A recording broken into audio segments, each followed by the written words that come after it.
नमस्ते, स्वागत है आप सभी का हमारे YouTube चैनल पर। आज मैं एक विवाह गीत लेके आई हूँ, आप लोग कमेंट में बताना कैसे लगा।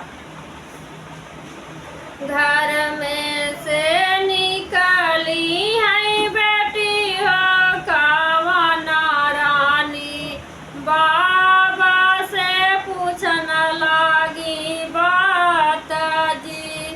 घर में से निकली है बेटी हो कावना रानी, बाबा से पूछन लागी बात जी। कहवा लगाया बाबा मावाई मिलिया, कहवा लगाया बसवार जी। कहवा लगाया बाबा बेली के फुलावा, जे कारा शीतली बयार जी। दुआरा लगाए बेटिया मावाया मिलिया, खिड़की लगाए बसवार जी। दुआरा लगाए बेटिया मावाई मिलिया, खिड़की लगाए बसवार जी। अंगना लगाए बेटी बेली का फुलावा, जे कारा शीतली बयार जी। कहवा पे बोले बाबा सुगना पपिहरा, कहवा पे बोलाई कागजी। कहवा पे बोलाई बाबा सुगना पपिहरा, कहवा पे बोलाई कागजी। कहवा पे गुजई बाबा काला भंवरवा, जेहि तारे शीतली बयार जी। कहवा पे गुजई बाबा काला भंवरवा, जेहि तारे शीतली बयार जी। सुगना पपिहरा बोलाई घनी बसवरिया, खिड़की पे बोलाई कागजी। आंगना पे गुजई बेटी काला भंवरवा, जेहि तारे शीतली बयार जी।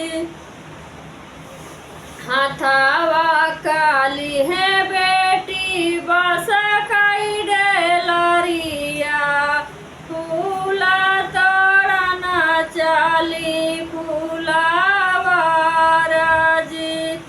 फूलावा फूलावा जे तोड़ी बेटी धरली डेलरिया, भंवरा जे लगाई मेरा राई जी।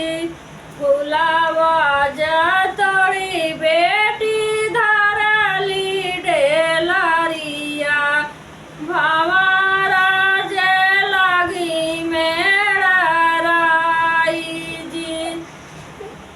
छोटी गाय डेलरी हो गिरी गाय फुलावा, बेटी जगाई है डेराई जी। भीतरा से निकले हैं भैया हो कावना रामा, बहिनी का दी है बोलाई जी। बहिनी का बोलाई भैया बगले बैठावई, पूछा न लागे है बात जी। काऊ दे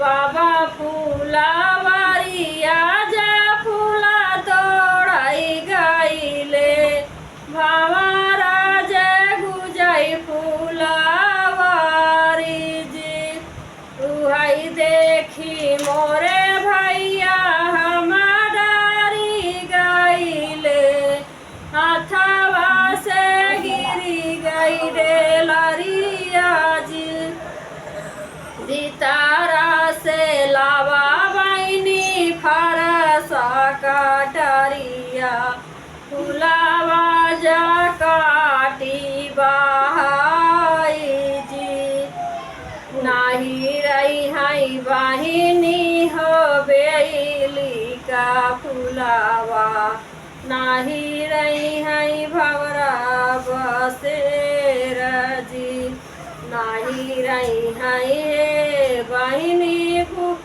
बेली का फुलावा नाही लई है भवरा बसेर जी जिमी काटा मोरे भैया बेली का फुलावा पानी के फूल गजरा बनाई जी जिनी काटा मोरे भैया बेली का फुलावा वही फूला गजरा बनाई जी जिनी काटा मोरे भैया बेली का फुलावा बेली जब हमरा का पासे